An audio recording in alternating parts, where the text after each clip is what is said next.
Unit 1, Page 8, Exercise 2.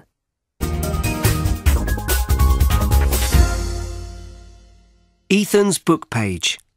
My top coming-of-age novels. Coming-of-age novels explore that difficult journey all of us teenagers have to make to become an adult. These are some of my favourites. The Catcher in the Rye by J.D. Salinger. Published in 1951, this is still the greatest coming-of-age novel ever written. The main character is Holden Caulfield.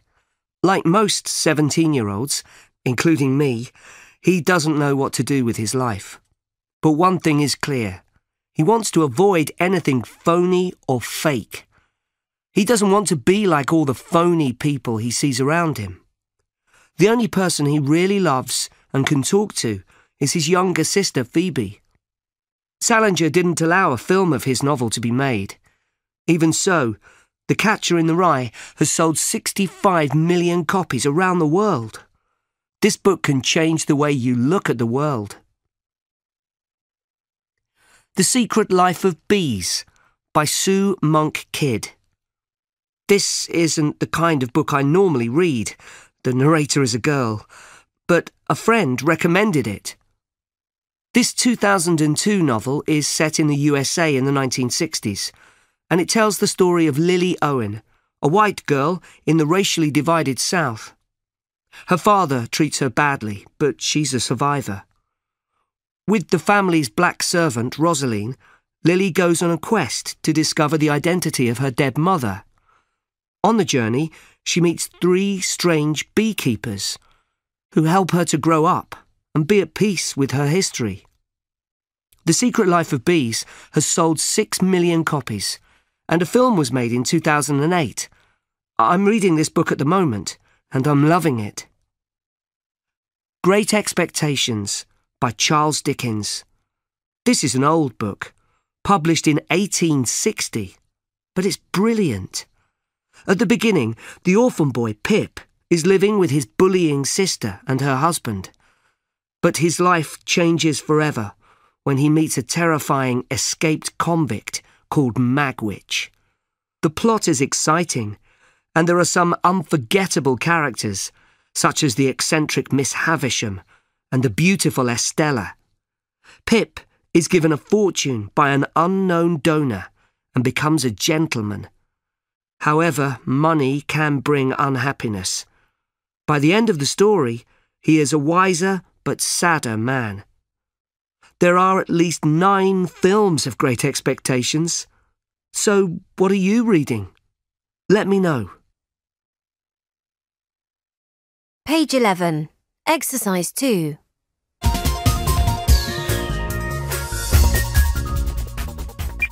Hey, Oscar! Hi, Daisy. I haven't seen you for ages. Yeah, it's great to see you again. You look just the same. Well, I hope I look a bit older. Okay, just a bit. I'm so glad you found me on Facebook. Well, you know how it is. I was a bit bored and I was looking for people I knew, and then I found you. When did we last see each other? It must be 2 years ago. Wow, 2 years. So where are you living now? In Boston. You know, on the east coast of the USA. Why did you move there? I can't really remember. We came over here because of my dad's job. His company's based here. Right. So, how are things? Great! I mean, it's different, but it's exciting. Page 11, Exercises 3 and 4. Where do you live? In the suburbs of Boston. It's very pretty, lots of trees and stuff. Do you live in an apartment? No, in a really big house. And it has a beautiful backyard, garden. You've become so American. I don't think so. And how's school? It's okay. It took me a long time to get used to it. The lessons are a bit easier, I think, but they give you loads of homework here. The funny thing is, everyone seems to like my English accent. They think it's cute. It is cute. What's everyone else doing? What about your brother? Louis, he's working for a TV production company in New York. He's writing a comedy. He's just loving it. Cool. Is he living in New York then? Yeah. I visit him sometimes, but he rents a tiny apartment. Everything's so expensive there. And your mum? She's just started teaching in a local primary school. She used to teach in the UK too. So, what are you reading nowadays? I remember you always carried a book with you wherever you went. It's weird. I'm reading loads of 19th century English novels. Not American novels? No! I've just finished Jane Eyre and now I'm reading Wuthering Heights. I haven't read either of them, but I've seen a film. The films are always worse, but that's enough about me. Tell me all about you. Face to Face, Unit 1.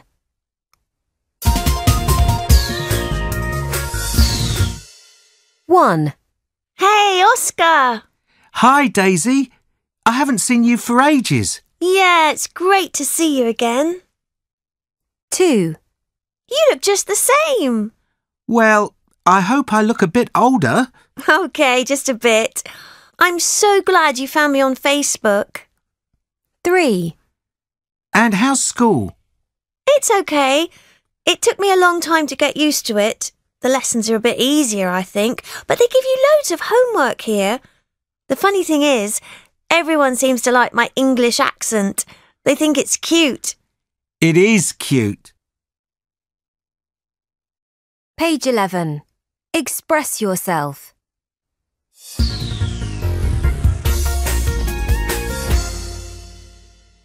Responding. That's amazing. That's really great. You're joking. You poor thing. That's terrible. No way. Page 12. Exercise 2.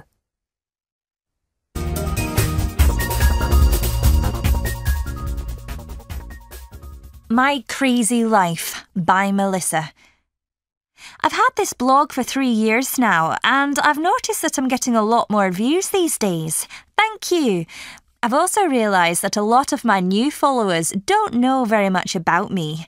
So I've decided to introduce myself again to the new guys and update my old friends.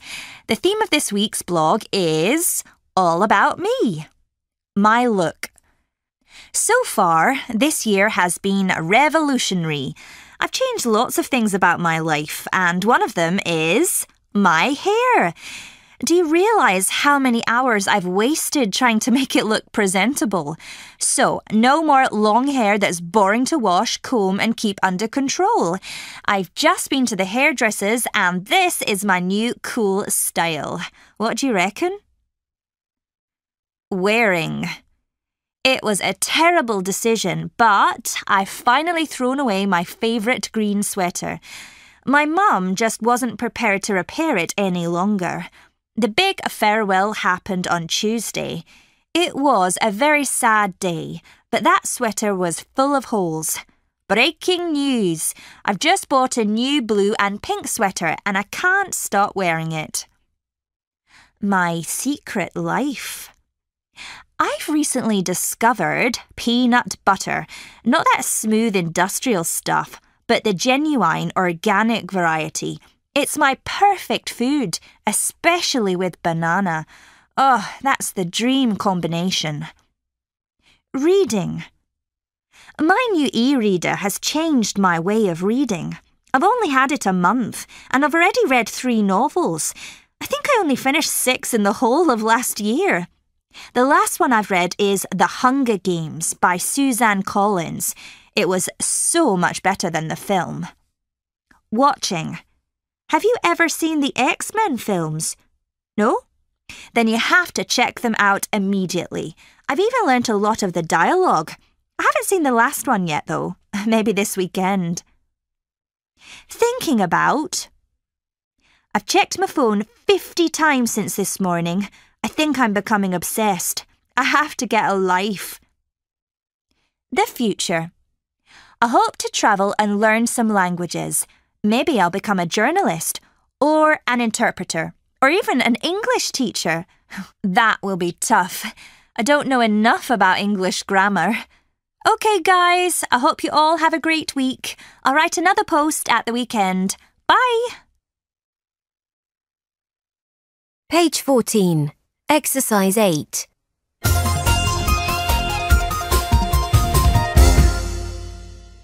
One, They've been in Berlin for over 2 years. 2, Have you ever broken an expensive vase? 3, Victoria Beckham's biography was very boring. Page 15. Express yourself.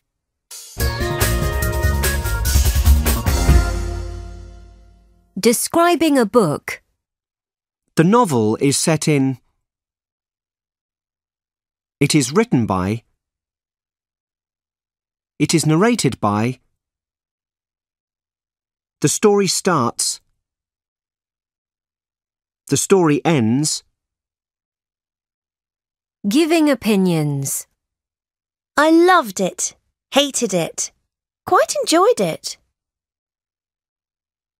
I thought it was exciting. I thought it was well written. I found it very interesting, scary. It really held my attention.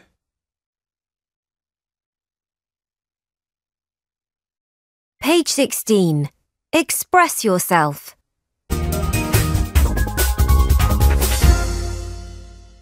Starting a conversation. Have you read? Have you read anything by? What are you reading at the moment? Are you much of a reader? Asking for information. Who wrote it? What's it about? When's it set? Where's it set? What happens next? Would you recommend it? Recommending a book. I couldn't put it down. It's a great read. It's a real page-turner. You should definitely read this book. You'll love it. Page 16. Exercise 3.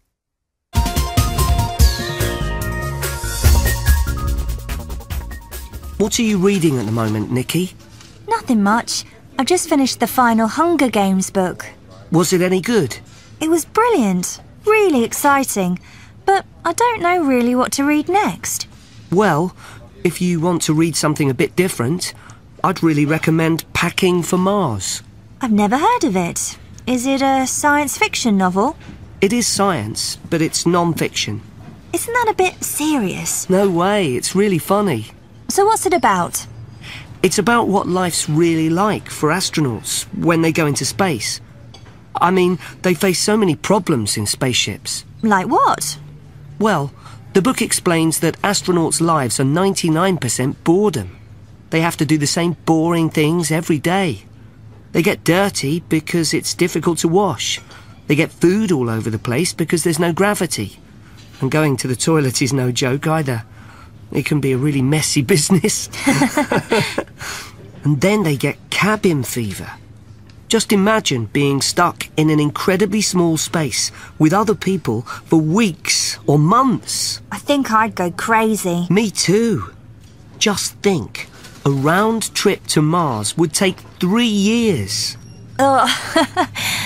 The book sounds quite funny. It's hilarious, actually, but it teaches you a lot at the same time. There's loads of information about space travel and science. Who's the author? Mary Roach. She's written other books too. I haven't read them, but they all get good reviews online. Sounds interesting. Do you think I'd like it? You'll love it. OK, I'll get a copy. Page 16. Exercise 4.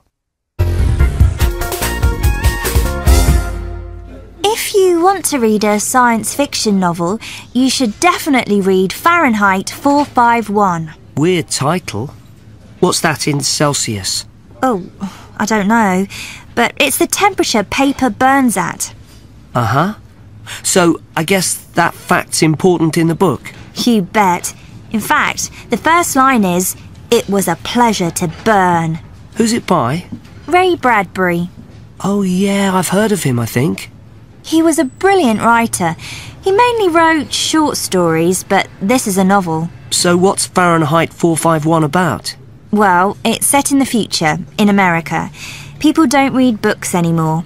People live kind of normal lives, and when they go home, they just watch soap operas and stuff on huge screens. Everyone seems to be happy, but in this society, all books are banned. Why? Because books make you think and question things, and then you might think life should be different. The government's against that.